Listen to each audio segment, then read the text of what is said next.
Où aller le premier jour de la tribulation? Jésus nous a avertis. Il y a une instruction spécifique que Jésus a donnée à ses disciples et qui pourrait signifier la différence entre la vie et la mort lorsque la tribulation commencera. Mais voici ce qui va vous choquer.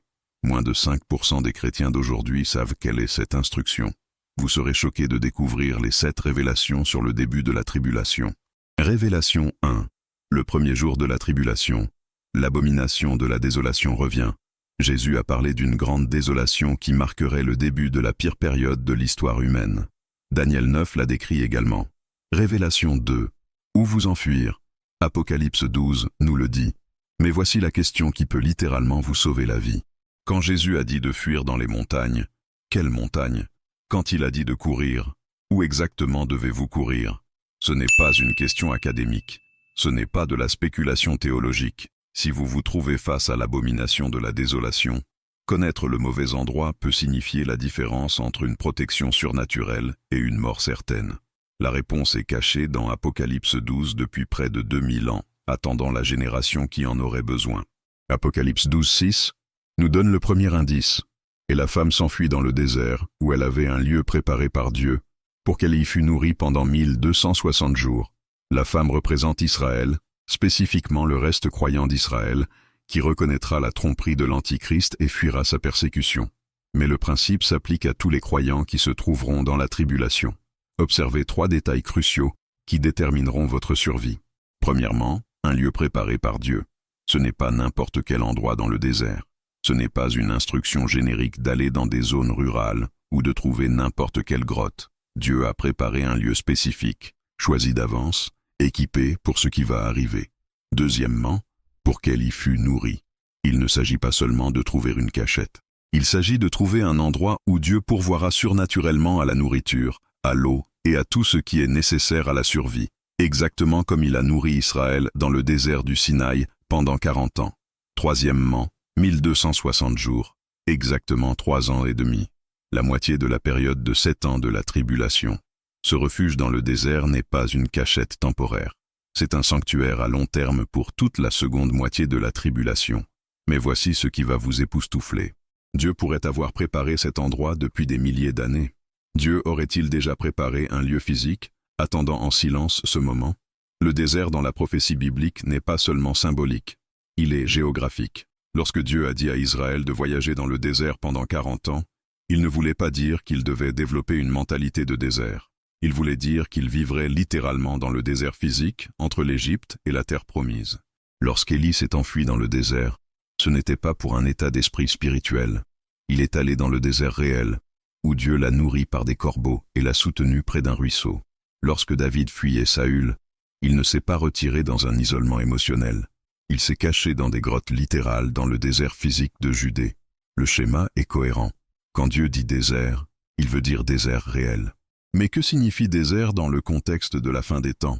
Regardons les caractéristiques géographiques et spirituelles.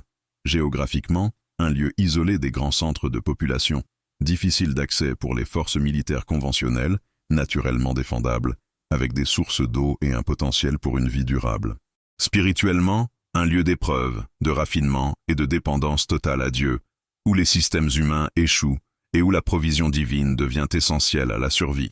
Et stratégiquement, un emplacement en dehors de la sphère de contrôle immédiat de l'Antichrist, hors de portée de ses systèmes de surveillance, loin de l'infrastructure économique qui exigera la marque de la bête. Prophétiquement, un lieu spécifiquement mentionné ou fait allusion dans la prophétie biblique comme refuge pour le peuple de Dieu pendant la persécution finale. Maintenant, voici où cela devient absolument fascinant. De multiples prophéties de l'Ancien Testament pourraient pointer vers la même localisation géographique. Daniel 11:40-41 décrit les campagnes militaires de l'Antichrist. Il entrera dans la terre magnifique, et plusieurs pays succomberont, mais ceux-ci échapperont à sa main. Édom, Moab et les principaux des enfants d'Ammon. 3 territoires qui échapperont à sa main. Édom, Moab et Ammon. Ce sont des régions de la Jordanie actuelle, à l'est de la mer Morte, dans un terrain montagneux et désertique. Alors que l'Antichrist conquiert la majeure partie du Moyen-Orient, ces zones spécifiques restent hors de son contrôle. Pourquoi Dieu préserverait-il ces territoires particuliers de la conquête de l'Antichrist, à moins qu'ils ne servent un but spécifique dans son plan? Ésaïe 16:4 nous donne un autre indice. Laisse les exilés de Moab demeurer chez toi, sois leur abri contre le dévastateur. De Séla, à travers le désert, jusqu'à la montagne de la fille de Sion, envoyez l'agneau au dominateur du pays. De Séla au désert. Séla signifie rocher en hébreu, et de nombreux spécialistes croient que cela fait référence à la ville de Roche, que nous appelons aujourd'hui Pétra. Servez-leur d'abri contre le dévastateur. Le dévastateur est l'Antichrist, et ce passage ordonne spécifiquement à la région d'offrir un abri au peuple de Dieu qui le fuit. Mais voici le détail le plus impressionnant. Apocalypse 12:14 nous dit exactement comment cette fuite se produira. Et les 2 ailes du grand aigle furent données à la femme, afin qu'elle s'envole au désert, vers son lieu, où elle est nourrie un temps, des temps, et la moitié d'un temps, loin de la face du serpent. 2 ailes de grand aigle. Cette image n'est pas aléatoire. Exode 19:4. Quand Israël était piégé en Égypte, avec l'armée de Pharaon à sa poursuite, Dieu ne leur a pas seulement donné des instructions pour marcher en sécurité. Il les a transportés surnaturellement à travers la mer Rouge, sur terre sèche. Il a donné une colonne de nuée le jour et de feu la nuit pour les guider. Il a fait en sorte que leurs chaussures ne s'usent pas pendant 40 ans dans le désert. Dieu ne fournit pas seulement des voies d'évasion. Il fournit un transport miraculeux et une direction surnaturelle. Par conséquent, quand Apocalypse 12:14 dit que la femme recevra les ailes d'un grand aigle pour voler vers son lieu dans le désert, cela décrit une intervention divine à une échelle qui fera paraître l'Exode petit en comparaison. Que cela signifie un vol littéral, une vitesse surnaturelle ou un transport orchestré divinement, le message est clair. Dieu s'assurera personnellement que son peuple atteigne le lieu préparé. Mais voici quelque chose qui donne la chair de poule. Il ne s'agit pas seulement d'Israël. Apocalypse 12:17 indique clairement que la fureur de Satan s'étend au-delà du reste juif. Et le dragon fut irrité contre la femme, et il s'en alla faire la guerre au reste de sa postérité, à ceux qui gardent les commandements de Dieu et qui ont le témoignage de Jésus.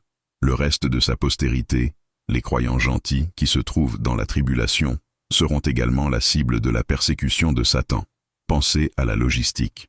Si des millions de personnes à travers le monde doivent fuir vers ce lieu du désert en quelques heures après l'abomination de la désolation, comment vont-elles y arriver? Comment sauront-elles où aller? Comment survivront-elles au voyage? La planification humaine ne pourrait pas orchestrer une telle évacuation de masse, mais l'intervention divine le pourrait. Tout comme Dieu a guidé Israël à travers le désert, avec une colonne de nuée et de feu, tout comme il a transporté Philippe surnaturellement de Gaza à Azo, tout comme il a pourvu à Élie par des corbeaux et des anges, Dieu guidera, transportera et pourvoira aux réfugiés de la tribulation de manière qui défie les explications naturelles. Le désert devient plus qu'une cachette, il devient une zone de miracle, où la puissance surnaturelle de Dieu soutient la vie dans des circonstances impossibles. Et voici le détail le plus important de tous, où elle est nourrie un temps, des temps et la moitié d'un temps. Non seulement abritée, non seulement cachée, mais nourrie, tout comme Dieu a nourri Israël avec de la manne pendant 40 ans, comme il a fait jaillir de l'eau du rocher et a préservé leurs vêtements. Il pourvoira surnaturellement à tout ce qui est nécessaire dans le refuge du désert. Nourriture, eau, abri, protection, guérison, direction, tout est fourni miraculeusement pendant 1260 jours. Le lieu préparé par Dieu ne sera pas une cachette aride où les gens survivent à peine. Ce sera un sanctuaire surnaturel où la provision divine rend possible de prospérer même à l'heure la plus sombre du monde. Mais vous devez d'abord y arriver, et vous devez y être lorsque les ailes du grand aigle seront données. Parce qu'une fois que Satan réalisera où les réfugiés se sont enfuis, une fois qu'il découvrira l'emplacement du lieu préparé, il mobilisera toutes les forces à sa disposition pour le détruire. Mais c'est là que le vrai miracle se produit. Apocalypse 12:15-16. Et le serpent lança de sa bouche, après la femme, de l'eau comme un fleuve, afin de la faire emporter par le fleuve. Mais la terre secourut la femme, et la terre ouvrit sa bouche et engloutit le fleuve que le dragon avait lancé de sa bouche. Même lorsque Satan découvre le refuge et l'attaque, la terre elle-même défendra surnaturellement le peuple de Dieu. Le désert n'est pas seulement un endroit où se cacher. C'est un endroit où le ciel et la terre collaborent pour préserver les fidèles jusqu'au retour du Christ. Révélation 3. Tromperie spirituelle. Mais le désert sera un lieu de clarté spirituelle et de provision divine. Le lieu le plus dangereux du monde devient le lieu le plus sûr de Dieu. Révélation 5. L'ascension du faux prophète et de la marque. Mais pourquoi la fuite est-elle si urgente? Pourquoi les croyants ne peuvent-ils pas simplement rester où ils sont et essayer de se fondre dans la masse? Parce que ce que l'Antichrist établit après l'abomination de la désolation n'est pas seulement de la persécution, c'est une prison économique et spirituelle complète. Apocalypse 13, 11, 17 décrit la deuxième bête, le faux prophète. Puis je vis monter de la terre une autre bête, qui avait 2 cornes semblables à celles d'un agneau, et qui parlait comme un dragon. Elle faisait de grands prodiges, même jusqu'à faire descendre du feu du ciel sur la terre, à la vue des hommes. Elle séduisait les habitants de la terre, en leur disant de faire une image à la bête. Il lui fut donné de donner un souffle à l'image de la bête, afin que l'image de la bête parlât, et qu'elle fit que tous ceux qui n'adoreraient pas l'image de la bête fussent tués. Et elle fit que tous, petits et grands, riches et pauvres, libres et esclaves, reçussent une marque sur leur main droite ou sur leur front, et que personne ne put acheter ni vendre, sans avoir la marque, le nom de la bête, ou le nombre de son nom. Accepterez-vous la marque pour survivre, ou perdrez-vous tout pour rester fidèle? Ce n'est pas seulement de la persécution religieuse, c'est un esclavage économique complet. Pas de marque, pas de nourriture, pas de marque, pas d'abri, pas de marque, pas de soins médicaux, pas de marque, aucune participation à la société. Et recevoir la marque signifie la damnation éternelle. Apocalypse 14, 9, 11. Si quelqu'un adore la bête et son image, et reçoit une marque sur son front ou sur sa main, il boira lui aussi du vin de la fureur de Dieu, versé sans mélange. Il n'y a pas de juste milieu, pas de position de compromis, pas de moyen de jouer sur les 2 tableaux. Soit vous fuyez dans le désert et faites confiance à Dieu pour la provision, soit vous restez dans le système et condamnez votre âme pour toujours. Révélation 6. Quand refuser la marque signifie courir pour sa vie. Et voici ce qui rend la situation absolument désespérée. Une fois le système de la marque mis en place, le refuser ne signifiera pas seulement des difficultés économiques, cela signifiera une persécution active et la mort. Apocalypse 13, 7. Il lui fut donné de faire la guerre aux saints et de les vaincre, et il lui fut donné autorité sur toute tribu, tout peuple, toute langue et toute nation. Faire la guerre aux saints. Cela ne ressemblera pas à de la persécution religieuse. Cela ressemblera à l'application de la loi. Ce sera présenté comme la sécurité publique, la sécurité nationale et la responsabilité sociale. La propagande sera sophistiquée. Ces gens sont égoïstes. Ils entravent la reprise économique. Ils mettent tout le monde en danger en refusant de participer au nouveau système. Ce sont des extrémistes religieux qui valorisent leur superstition plus que la vie humaine. Le monde entier se retournera contre quiconque refusera la marque, et la technologie pour traquer et éliminer ceux qui refusent sera différente de tout ce que l'histoire humaine a connu. Reconnaissance faciale, suivi biométrique, surveillance alimentée par l'IA, informatique quantique, base de données mondiale, surveillance par satellite. Il n'y aura nulle part où se cacher dans les villes, ou se fondre dans la masse, ou disparaître. C'est pourquoi Jésus a dit « Fuyez dans les montagnes ». C'est pourquoi le désert devient le seul sanctuaire. C'est pourquoi Dieu a préparé un lieu loin du réseau de surveillance, loin du système économique, hors de portée de l'Antichrist. Révélation 7. Le désert devient le sanctuaire final. Mais le désert n'est pas seulement une question de survie. Il s'agit de purification spirituelle et de préparation au retour du Christ. Osée 2, 14, 15. C'est pourquoi, voici, je veux l'attirer et la mener au désert, et lui parler au cœur. Là, je lui donnerai ses vignes, et ferai de la vallée d'Accord une porte d'espérance. Là, elle chantera comme au temps de sa jeunesse, et comme au jour où elle monta du pays d'Égypte.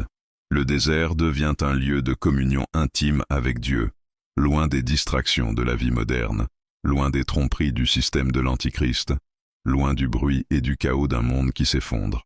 Les croyants feront l'expérience de la présence et de la provision de Dieu d'une manière qu'ils n'auraient jamais pu faire dans des circonstances confortables. Apocalypse 6, 9, 11 nous montre les âmes des martyrs de la tribulation sous l'autel, criant justice. Mais ceux qui s'enfuient dans le désert ne seront pas seulement des victimes. Ils seront des témoins, des adorateurs et des guerriers dans la bataille spirituelle. Le premier jour de la fuite peut être le premier pas de foi que vous ayez jamais fait. Beaucoup de personnes qui se trouveront dans la tribulation auront été des chrétiens nominaux, des croyants culturels ou des personnes qui pensaient être sauvées mais n'ont jamais vraiment livré leur vie au Christ. La crise les obligera à choisir entre une foi véritable ou une destruction éternelle. Le désert devient le lieu où la foi authentique est forgée. Alors voici la question pratique. Que devez-vous faire exactement au moment où vous voyez l'abomination de la désolation? Quel est le plan d'action étape par étape pour les survivants de la tribulation? Courez. Matthieu 24, 16, 18. Alors, que ceux qui seront en Judée s'enfuient dans les montagnes, que celui qui sera sur le toit ne descende pas pour prendre ce qui est dans sa maison, et que celui qui sera dans les champs ne retourne pas en arrière pour prendre son manteau. Ne faites pas de bagages. Ne rassemblez pas d'effets personnels. Ne vous arrêtez pas pour protéger vos biens ou dire au revoir à vos amis. L'urgence est absolue et le danger immédiat. Apocalypse 18, 4. Sortez du milieu d'elle, mon peuple, afin que vous ne participiez point à ses péchés et que vous n'ayez point part à ses fléaux. Rassemblez-vous. Hébreux 10, 25. N'abandonnons pas notre assemblée, comme c'est la coutume de quelques-uns, mais exhortons-nous réciproquement, et cela d'autant plus que vous voyez ce jour approcher. Trouvez d'autres croyants. Formez des communautés de foi dans les lieux du désert. Survivez. Matthieu 6, 26. Regardez les oiseaux du ciel. Ils ne sèment ni ne moissonnent, et ils n'amassent rien dans des greniers, et votre Père céleste les nourrit. Ne valez-vous pas beaucoup plus qu'eux? Faites confiance à Dieu pour la provision surnaturelle comme il a pourvu à Israël dans le désert. Persévérez. Apocalypse 2, 10. Sois fidèle jusqu'à la mort, et je te donnerai la couronne de vie. Certains seront martyrisés, d'autres survivront jusqu'au retour du Christ. Les deux sont des victoires si vous restez fidèles. Révélation 8. La carte prophétique. Pétra est-elle le lieu? Mais voici la question qui pourrait sauver des milliers de vies. Où se trouve exactement ce refuge dans le désert que Dieu a préparé? De nombreux spécialistes de la prophétie croient que la réponse est Pétra, l'ancienne ville de roche dans le sud de la Jordanie. Est-ce à Pétra que commence le compte à rebours pour le retour du Christ? Considérez les preuves. Pétra est une forteresse naturelle sculptée dans des falaises de roches massives. Elle n'a qu'une seule entrée étroite qui peut être facilement défendue. Elle a des sources d'eau naturelles et pourrait potentiellement soutenir une grande population. Elle est dans le désert, isolée des grands centres de population et des réseaux de surveillance. Mais, plus important encore, elle pourrait être spécifiquement mentionnée dans la prophétie biblique. De Séla au désert. Séla signifie rocher en hébreu, et de nombreux spécialistes croient que cela fait référence à Pétra. Dieu aurait-il choisi cette ancienne ville cachée dans les montagnes de Jordanie comme son lieu préparé pour les 1260 jours finaux? La logistique serait miraculeuse, mais pas impossible pour le Dieu qui a nourri Israël avec de la manne pendant 40 ans. Révélation 9. Fuir n'est pas un échec, c'est l'obéissance. Mais voici ce que vous devez comprendre. Si vous vous trouvez à devoir suivre ces instructions, fuir dans le désert n'est pas un signe de défaite ou d'échec spirituel. C'est l'obéissance au commandement direct du Christ. Hébreux 11, 7. Par la foi, Noé, divinement averti des choses qui ne se voyaient encore point, et saisi d'une sainte crainte, construisit une arche pour sauver sa famille. C'est par elle qu'il condamna le monde et devint héritier de la justice qui s'obtient par la foi. Parfois, la chose la plus spirituelle que vous puissiez faire est de courir quand Dieu dit « Courez ». Les chrétiens qui ont fui Jérusalem en 70 après J.C. n'étaient pas des lâches. Ils étaient les seuls assez sages pour croire à l'avertissement de Jésus et agir. Courir loin du système de l'Antichrist n'est pas un compromis, c'est de la fidélité. Rester dans les villes, prendre la marque, participer à l'économie de la bête, ce serait le véritable échec spirituel. Parce que ce que la tribulation révèle finalement, c'est la division finale de l'humanité en deux groupes et seulement deux groupes. Ceux qui adorent l'agneau et ceux qui adorent la bête. Pas de race, pas de nationalité, pas le statut économique, pas la filiation politique. C'est l'adoration qui divisera le monde. Apocalypse 14, 1. Je regardais, et voici, l'agneau se tenait sur la montagne de Sion, et avec lui 144 000 personnes, qui avaient son nom et le nom de son Père écrits sur leur front. Apocalypse 13, 16. Et elle fit que tous, petits et grands, riches et pauvres, libres et esclaves, reçussent une marque sur leur main droite ou sur leur front. Deux marques, de loyauté, de destin éternel. Visualisez les scènes. Des mères serrant leurs enfants dans leurs bras tandis qu'elles fuient vers des cachettes dans les montagnes. Des croyants enterrant des Bibles pour préserver la parole de Dieu. De petits groupes se rassemblant dans des grottes pour adorer le vrai roi pendant que le monde se prosterne devant le faux. Ce ne seront pas des scènes de défaite, ce seront des scènes de victoire. Parce que toute personne qui choisit la souffrance plutôt que la marque, le désert plutôt que le monde, la fidélité plutôt que le confort, choisit la vie éternelle plutôt que la mort éternelle. Et voici le glorieux point culminant de cette histoire de fuite et de refuge. L'expérience du désert ne se termine pas par la mort ou la défaite. Elle se termine par le sauvetage le plus spectaculaire de l'histoire. La tribulation ne se termine pas par la reddition, mais par le retour du roi. Apocalypse 16, 16. Ils les rassemblèrent dans le lieu appelé en hébreu Armageddon. Lorsque les 1260 jours du refuge dans le désert approchent de leur fin, les armées du monde se rassembleront pour la bataille finale contre Dieu. L'Antichrist mobilisera toutes les forces militaires de la terre pour une dernière tentative désespérée d'empêcher le retour du Christ. Mais le reste du désert survivra et verra le ciel s'ouvrir. Apocalypse 19, 11, 16. Je vis le ciel ouvert, et voici, parut un cheval blanc. Celui qui le montait s'appelle Fidèle et Véritable, et il juge et combat avec justice. Il avait sur son vêtement et sur sa cuisse un nom écrit, Roi des rois et Seigneur des seigneurs. Jésus revient, non pas dans des murmures, mais dans le feu. Et ceux qui se sont enfuis dans le désert, qui ont enduré la persécution, qui ont refusé la marque, qui sont restés fidèles pendant la période la plus sombre de l'histoire humaine, ceux-là témoigneront du moment le plus glorieux de l'histoire humaine. Le roi revient pour revendiquer son royaume. Jésus nous a déjà dit comment reconnaître l'Antichrist. Il y a plus de 2000 ans, Jésus a révélé la vérité sur un homme, sur les temps qu'il apporterait avec lui. Et si je vous disais que, pendant que le monde débat de qui l'Antichrist pourrait être, Jésus-Christ a déjà donné son profil complet il y a 2000 ans. Ici, je vais révéler 4 de ces traits, et ce que 99% des chrétiens se trompent. Trait numéro 1. Il viendra avec une abomination et prendra Israël pour cible spécifique. Le premier signe que Jésus nous a donné est aussi le plus spécifique. L'Antichrist commettra une abomination à Jérusalem. Et quand cela arrivera, les Juifs en Judée doivent fuir immédiatement. Exactement ce que Jésus a dit. Maintenant, notez quelque chose de crucial à propos de cet avertissement. Jésus ne dit pas quand les gens du monde entier verront cela ou quand l'humanité verra cela. Il dit spécifiquement que ceux qui seront en Judée s'enfuient. C'est un avertissement géographiquement spécifique concernant un événement localisé, destiné à un peuple spécifique. Mais pour comprendre pourquoi c'est si significatif, je dois vous emmener à l'un des événements les plus horribles de l'histoire juive. Parce que ce que Jésus décrit n'est pas seulement un événement futur, c'est la répétition d'un schéma qui s'est déjà produit 2 fois. Laissez-moi vous raconter l'histoire d'Antiochus Épiphane, car cette histoire vous aidera à comprendre exactement ce contre quoi Jésus mettait en garde. Nous sommes en 168 avant J.C. Un roi syrien nommé Antiochus Épiphane contrôle Jérusalem. Le peuple juif essaie de maintenir sa foi sous domination étrangère. Mais Antiochus a un autre plan. C'est helléniser toute la région, forcer tout le monde à adopter la culture et la religion grecque. Alors Antiochus fait quelque chose qui outrage le peuple juif au-delà des mots. Il envahit le temple, le Saint des Saints, où seul le souverain sacrificateur pouvait entrer 1 fois par an.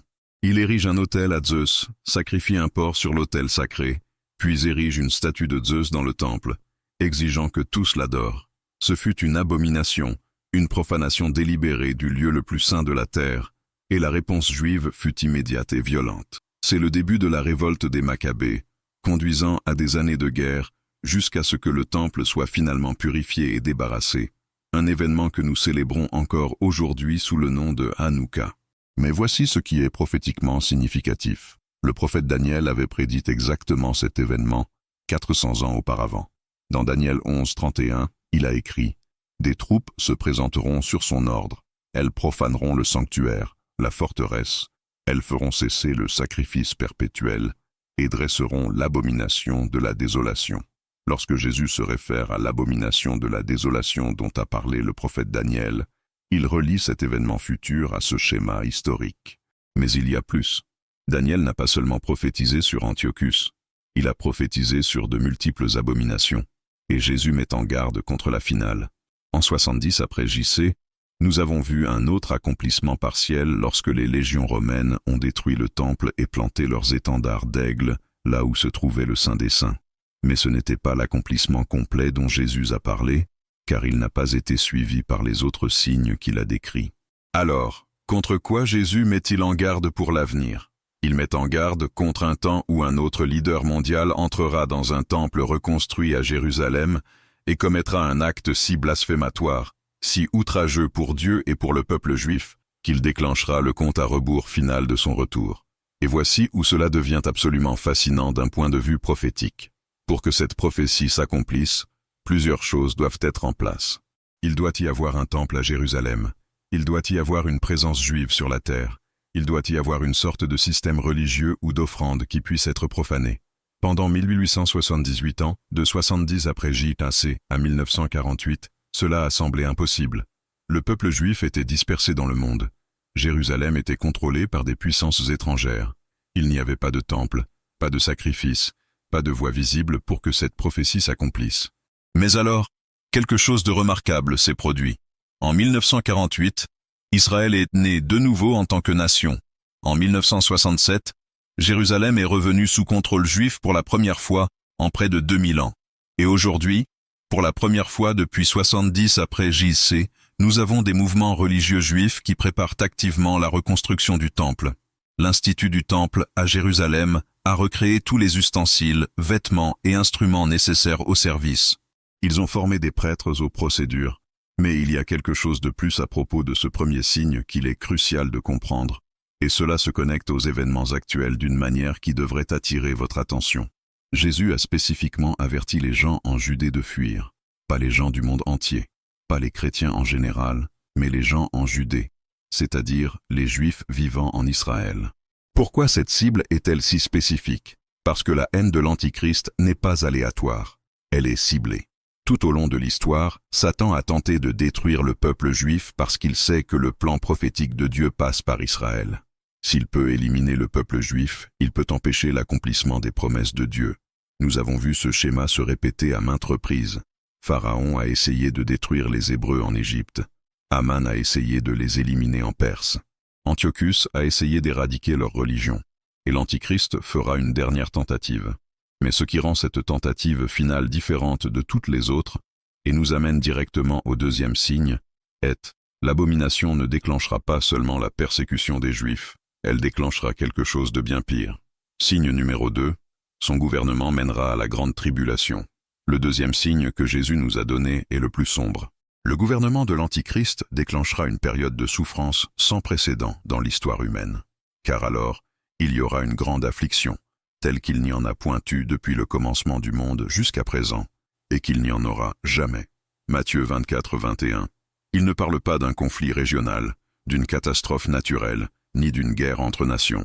Il parle d'une période de catastrophe mondiale pire que toutes les tragédies de l'histoire combinée. Pendant la grande tribulation, la Bible dit qu'un tiers de toute la végétation sera brûlée, un tiers de la mer deviendra du sang, un tiers des créatures marines mourra. Le soleil brûlera les gens avec une chaleur intense. Les ténèbres couvriront la terre.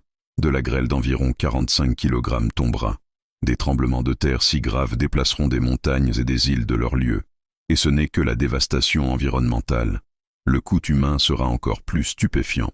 Des êtres surnaturels seront libérés pour tourmenter l'humanité pendant 5 mois, avec une douleur si intense que les gens chercheront la mort et ne pourront pas mourir. Des armées démoniaques de 200 millions tueront un tiers de l'humanité. Et, supervisant tout cela, se trouvera l'Antichrist avec un pouvoir sans égal. Il lui sera donné autorité sur toute tribu, tout peuple, toute langue et toute nation. Il contrôlera le commerce mondial par le biais d'une marque. Il exigera l'adoration. Il fera la guerre contre tous ceux qui refuseront. Contrairement à toute dictature antérieure, et ici la technologie moderne devient prophétiquement significative, pour la première fois dans l'histoire, il existe la technologie pour qu'une seule personne puisse réellement contrôler la population mondiale. Communication instantanée, surveillance totale des mouvements, des transactions et des communications, système de monnaie numérique. Intelligence artificielle capable de surveiller des milliards simultanément. L'infrastructure technologique existe pour le type de contrôle mondial prophétisé. Mais voici l'aspect le plus effrayant. Le contrôle de l'Antichrist ne sera pas seulement politique et économique. Il sera religieux. Apocalypse 13:8 dit que tous les habitants de la terre l'adoreront, tous ceux dont le nom n'est pas écrit dans le livre de vie de l'agneau. Il ne s'agit pas seulement de contrôler le comportement. Il s'agit de contrôler la croyance. Exiger non seulement l'obéissance, mais l'adoration. Pendant ce temps, le christianisme biblique est marginalisé dans de nombreuses parties du monde. Les valeurs bibliques sont qualifiées de discours de haine.